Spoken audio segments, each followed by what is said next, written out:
Hello दोस्तों, कैसे हो सारे। उम्मीद करता हूँ सब बढ़िया होंगे। चलो, कल हमने यहीं पे अपने लेक्चर को विराम दिया कि सौर ऊर्जा का उपयोग जो है कैसे होता है। आज देखते हैं इस लेक्चर में हम।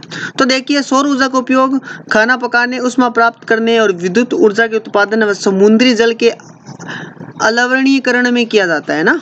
तो देखिए, इस बात को नोट कर लो। सौर ऊर्जा का उपयोग आपके पास पूछ सकता है एग्जाम में। क्योंकि सौर सेलों की मदद से सौर ऊर्जा को विद्युत ऊर्जा में बदला जाता है। अब क्या पास क्वेश्चन ये भी बन सकता है कि सौर ऊर्जा को विद्युत ऊर्जा में बदल कैसे सकते हैं, तो सौर सेल्स के, ठीक है। तो देखिए, सौर ऊर्जा का सर्वाधिक उपयोग पानी गर्म करने वाली प्रणालियों में होता है। इनके अलावा सौर ऊर्जा का उपयोग वाहनों को चलाने, विद्युत उत्पादन, रात में सड़कों की प्रकाशित करने तथा भोजन पकाने में भी किया जाता है। छोटे स्तर पर सौर ऊर्जा का उपयोग घरों के दैनिक उपयोग के लिए तथा स्विमिंग पूल के लिए भी पानी को गर्म करने में किया जाता है। बड़े स्तर पर सौर ऊर्जा को मोटर कारों, विद्युत संयंत्रों, अंतरिक्ष यानों में भी चलाए जाते हैं ना। ये देखो, सौर कुकर है दोस्तों, बॉक्स प्रकार के सौर कुकर, चपटे प्लेट सौर संग्राहक। और ये भी जो ऊपर देख रहे हैं ना अपन, ये वाला फोटोवोल्टीय जल पंपन प्रणाली। क्या थी? फोटोवोल्टीय जल पंपन प्रणाली। तो देखिए, प्राचीन काल से ही सूर्य की किरणों से प्राप्त होने वाले प्रकाश और ऊष्मा का प्रयोग हम विभिन्न कार्यों के लिए कर रहे हैं। सौर ऊर्जा का उपयोग करने के लिए कुछ लाभ इस प्रकार है। सौर ऊर्जा के उपयोग से पर्यावरण में किसी प्रकार का कोई प्रदूषण नहीं होता, क्योंकि इस अर्थ से न तो रासायनिक अवशिष्ट है और न ही विषैली गैसें बनती है। ठीक है। सौर ऊर्जा का उपयोग व्यवहारिक कार्यों जैसे कि प्रकाश प्राप्त करने व तापन के लिए भी किया जा सकता है। ये सारी जो यहां से लेके देखो सारे पॉइंट है दोस्तों, ये सारे पॉइंट नोट करने हैं आपको अपनी बुक्स के नोटबुक्स के अंदर। यहां से सारे पॉइंट्स सौर ऊर्जा के लाभ के अंदर आ रहे हैं ये सारी बातें। सूर्य एक अक्षय ऊर्जा का स्रोत है जो मुक्त रूप से उपलब्ध है। सौर ऊर्जा को विद्युत ऊर्जा में रूपांतरित कर बहुत सारे कार्यों में उपयोग में लाया जा सकता है। देखो, इसमें हमें कोई संदेह नहीं है कि सूर्य किसी न किसी रूप में सभी ऊर्जाओं का स्रोत है, परंतु सौर ऊर्जा का उपयोग में लेने की अपनी सीमाएं होती है ना। एक तो जब सूर्य का प्रकाश उपलब्ध न हो तो सौर विद्युत यंत्र ऊर्जा का उत्पादन नहीं करता। उदाहरण के लिए, रात को या बादल घिरे दिनों में सूर्य में ऊर्जा उत्पन्न करना संभव नहीं है। दूसरे, सौर विद्युत संयंत्रों की लागत बहुत अधिक होती है। तीसरे, सौर पैनलों में लगातार रख रखाव, उनकी साफ सफाई की भी आवश्यकता होती है ताकि सौर ऊर्जा का उत्पादन लगातार होता रहे ना।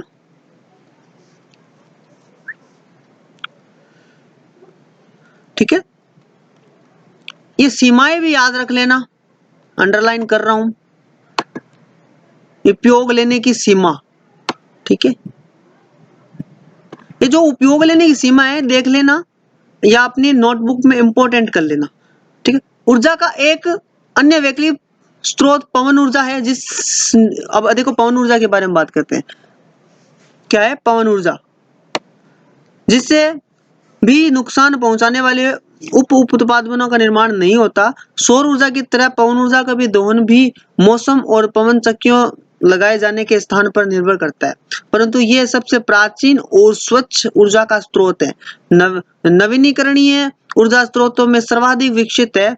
पवन चक्की में विशाल परिमाण में ऊर्जा उत्पादन करने की क्षमता होती है। दोस्तों, आपने फिरकी तो देखी होगी, ठीक है ना, देखी होगी आपने फिरकी। इसे विंड वैन भी कहते हैं। क्या कहते हैं? विंड वैन भी कहते हैं फिरकी को।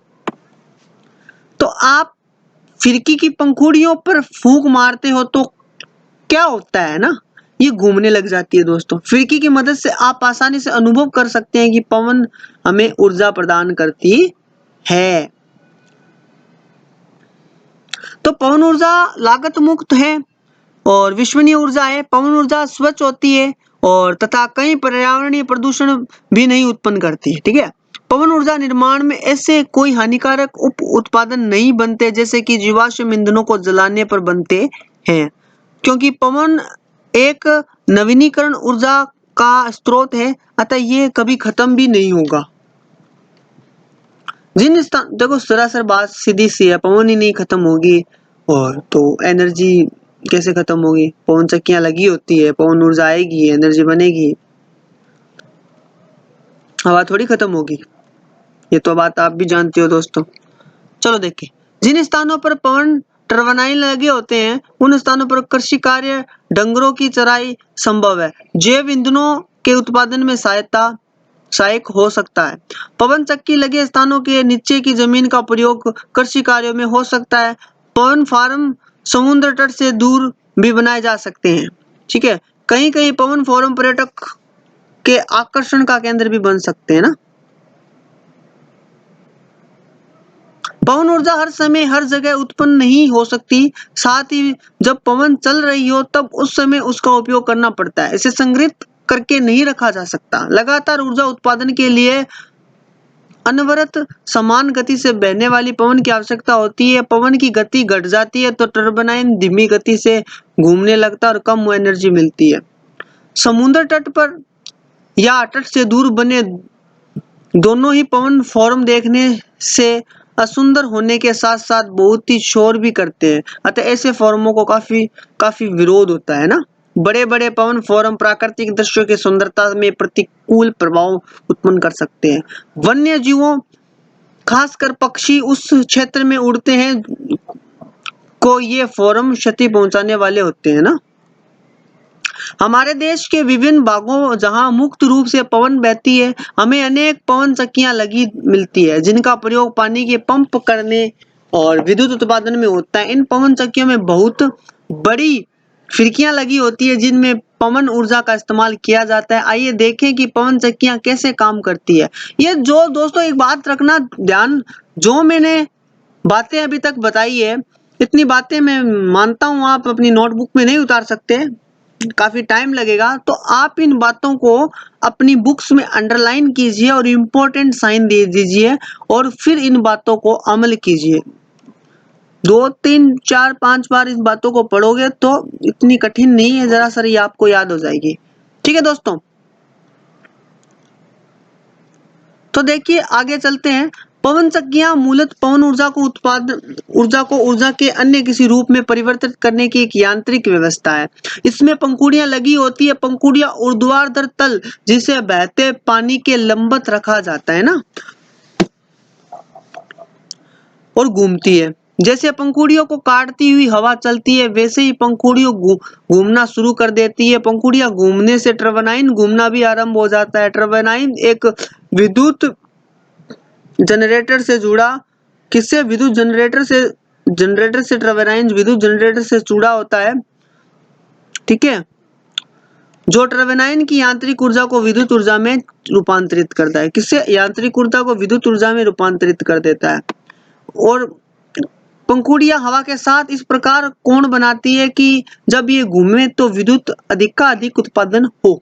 पुराने काल की पवन चक्कियों का उपयोग ऐसी मशीनों को चलाने में किया जाता था जो अनाज को पीसने और पानी को पंप करने का कार्य कर सकते थे। सामान्यतः एक पवन फार्म पर बहुत सारे पवन टावर एक साथ लगाए जाते हैं। आजकल बड़े स्तर पर पवन फार्मों में विद्युत धारा उत्पन्न की जाती है जिसका उपयोग राष्ट्रीय विद्युत ग्रिड तथा विद्युत उत्पन्न करने वाले छोटे व्यक्तिगत टरबाइनों जिनमें की घरों में विद्युत आपूर्ति होती है में किया जाता है। पवन ऊर्जा के उत्पादन में पवन गति की बहुत ही महत्वपूर्ण भूमिका है। तो 25 किलोमीटर हर्ट्ज